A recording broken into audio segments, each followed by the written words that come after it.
সন্দেশখালীর পাল্টা হিসেবে চোপড়াকে তুলে ধরছে রাজ্য সরকার, যেখানে 4 শিশুর মৃত্যুতে বিএসএফকে দায়ী করে রাজ্য সরকার তোপ দেখেছেন। প্রথম কথা বলি, সন্দেশখালীতে মা বোনের ইজ্জত সম্ভ্রম লুট করেছে শাহজাহান।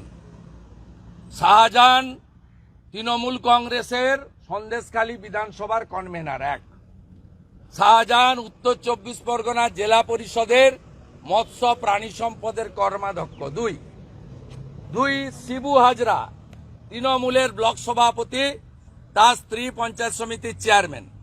3 উত্তম সর্দার জেলা পরিষদ মেম্বার তৃণমূল কংগ্রেস। এর সঙ্গে চোপড়ার ঘটনা, তার সামঞ্জস্য কোথায় উনি বলতে পারেন, আমরাও বলেছি। চোপড়াতে যে অ্যাক্সিডেন্ট হয়েছে এটা মর্মান্তিক। আমরা প্রথম দাবি করেছিলাম যে এজেন্সি, বিএসএফ এর এখানে ডাইরেক্ট কোনো রোল নেই।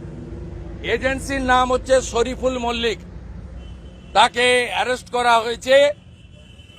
আমরা এটা চেয়েছিলাম, এজেন্সি দায়ী। আমরা এই এজেন্সিকে ব্ল্যাকলিস্টেড করার জন্য বিএসএফ এর কাছে অনুরোধ করেছি, সে কাজও তারা করবেন। মমতা ব্যানার্জিকে এসব করে তিনি বাংলার লক্ষ্মীদের সঙ্গে যা কাণ্ড তার শাহজাহান বাহিনী করেছে, এর কোনো ক্ষমা নেই। শুভেন্দুদা, সন্দেশখালীর মেয়েরা বলছে যে ভোটে দাঁড়ানোর নিয়ে তারা আলাপ আলোচনা করলেই বাড়িতে সাদা থান পাঠিয়ে দেওয়া হতো। সেই কারণে সন্দেশখালীর 90% আসনে পঞ্চায়েতে এবারেও বিনা প্রতিদ্বন্দ্বিতায় জিতেছে। সেই কারণে শাহজাহানের মতো একটা গুন্ডা 64,000 ভোটের ব্যবধানে জিতেছে। তার বিরোধী প্রার্থী পেয়েছেন মাত্র 1200টি ভোট। তৃণমূলের পক্ষ থেকে বলা হচ্ছে যে 12 বছর ধরে যদি এই ঘটনা ঘটে, তাহলে এতদিন হয়ে গেল কেন বিরোধীরা সেই কথা জানতে পারল না? জানার পরিবেশ ছিল না। Thanks to Narendra Modiji, thanks to ED.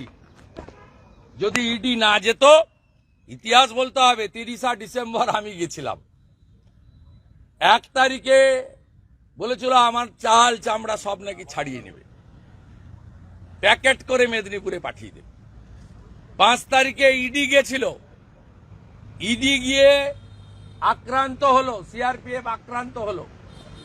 ED যদি না যেত, ইডি এবং সিআরপিএফ যদি আক্রান্ত না হতো, সন্দেশখালীর এই ভয়াবহতা, এই নির্লজ্জতা, এই বর্বরতা কখনোই দেশবাসীর সামনে আসতো না। শুনুন, উনার লিমিটেশন আছে।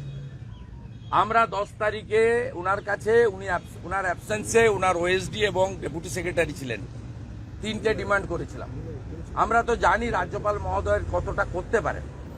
1 বলেছিলাম রিপোর্ট চান, তিনি 2 ঘন্টার মধ্যে রিপোর্ট চাইছে। 2 বলেছিলাম যেখানেই থাকুন সামনে আসুন, প্রেসে বলুন। তিনি রাতেই ব্যাঙ্গালোর থেকে বলেছিলাম ইমিডিয়েট রিটার্ন ব্যাক এবং ফিল্ড ভিজিট।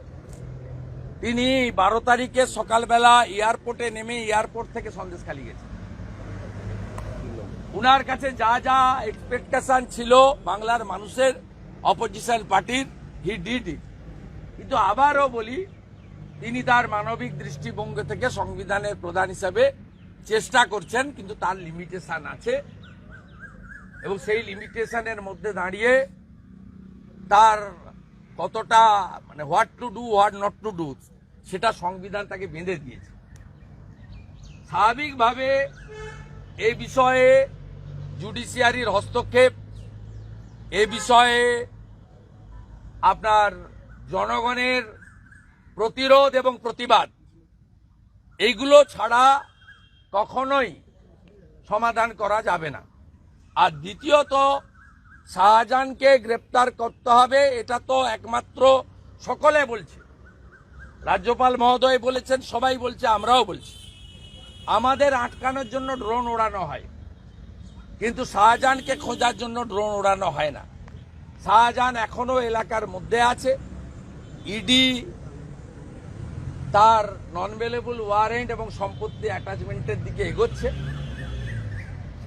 মামলা সিবিআই কে ট্রান্সফার করার জন্য কোর্টে পেন্ডিং আছে।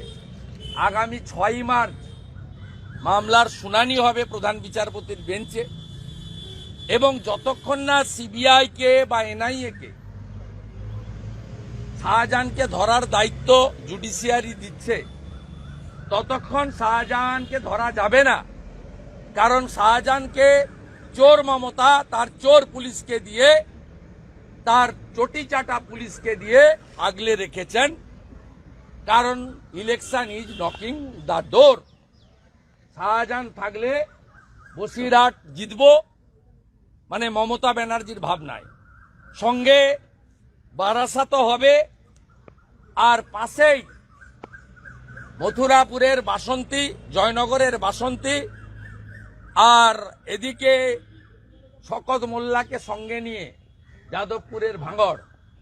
এই যে একটা সুন্দর ব্যবস্থা আছে, গোসাবা থেকে শুরু করে, বাসন্তী থেকে শুরু করে, ক্যানিং থেকে শুরু করে, ভাঙড় থেকে শুরু করে, শাসন, হাড়োয়া, মিনাখা, হিঙ্গলগঞ্জ, সন্দেশখালী, এই জায়গা ভোট দিতে পারলে মমতা ব্যানার্জির ভোটের মেশিন পুরো ফাঁকা।